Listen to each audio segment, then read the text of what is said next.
When most people think of Hawaii, they think of warm beaches, soothing waves, and the palm trees swaying in the wind. A lot of them forget about the battleships that sunk over 76 years ago in the attacks of Pearl Harbor. Today, I want to tell you about the men and women that best exemplify what it is to be an American in their heroic actions on December 7, 1941. The attack on Pearl Harbor occurred before our time, and I think because of that, we've forgotten the heroes and their stories. Americans are very resilient people that go above and beyond the call of duty to help others. I've done research and I've found several examples of true Americans from that day.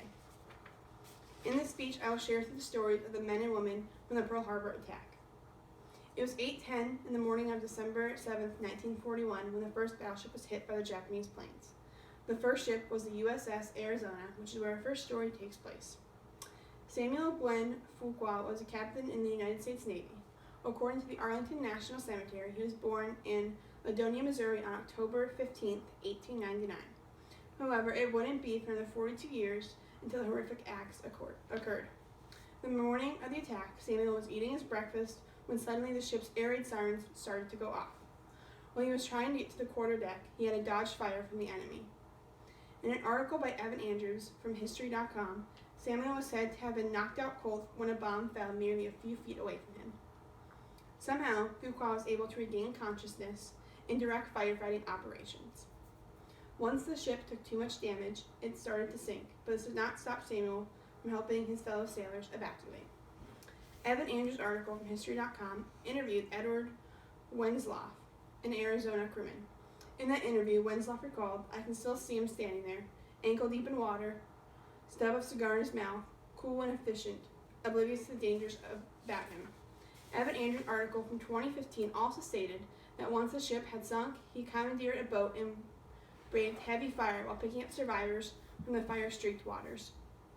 Samuel Fuqua performed heroic efforts and was able to remain in an amazingly calm and cool manner with such an excellent judgment, which allowed him to save numerous lives. Due to this, he was awarded the Medal of Honor in March 1942. The next hero that we will talk about today received much less training on firing guns, yet still had a significant impact on the events in Pearl Harbor. According to the United States Naval History and Heritage Command, Doris Miller was born and raised in Waco, Texas.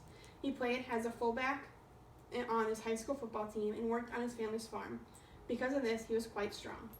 On a previous assignment a couple years prior to the Pearl Harbor attack, Doris had even become the ship's heavyweight boxing champion. On the morning of December 7th, Miller, who was a mess attendant, had woken up and begun collecting laundry when he heard the alarm go off. He headed towards his battle station, but upon arrival found that it was damaged from a torpedo. He then decided to go up to the deck, where he used his strength to carry wounded soldiers to safety. But he was then ordered to man an anti-aircraft machine gun until it ran out of ammunition. Then he was ordered to abandon ship. Doris Miller was interviewed about his experience on firing a machine gun during battle, which was a weapon that he had not yet been trained on.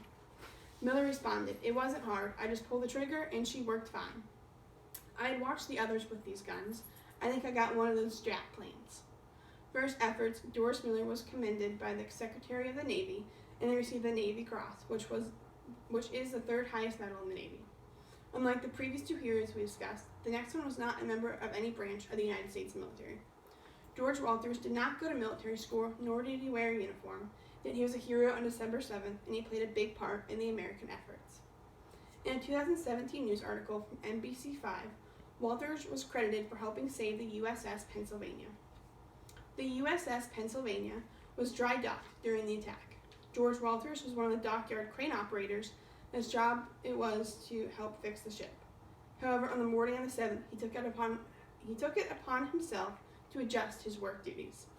Once the Japanese planes had started attacking the fleet in Pearl Harbor, Walters maneuvered a large rolling crane back and forth in order to block the USS Pennsylvania from low-lying dive bombers and fighter planes. Walters even attempted to hit the planes out of the sky. Originally, the ship's sailors thought that he was just getting away, but then they realized he was doing his best to help. George fought alongside the Navy sailors until a bomb exploded on the dock, which caused him to get a concussion and go to the hospital. This shows that you don't have to be in the military in order to show patriotism or to have the qualities of a true American. All one needs is bravery and the desire to help others, even if it means putting your own life at risk. December 7th, 1941 was one of the most tragic events in the history of the United States. However, even in the darkest of times, the heroes of the day and the unselfish acts that occurred should make us proud. These people were faced with horrors that most couldn't even imagine, and they put their lives before their own, others' lives before their own. Samuel Fuqua was awarded a Medal of Honor for his ability to stay calm and help rescue those in need. Doris Miller, who was just a mess attendant and had little training on firing a gun, manned an anti-aircraft machine gun in order to help his fellow sailors. And George Walters wasn't even in the military. He was just a good Samaritan that wanted to do his part. These men, along with countless other men and women, were the silver linings in a day that was filled with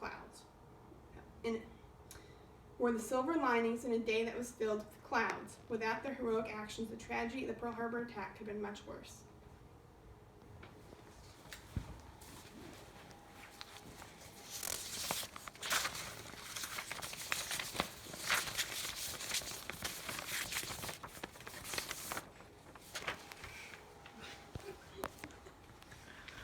Okay.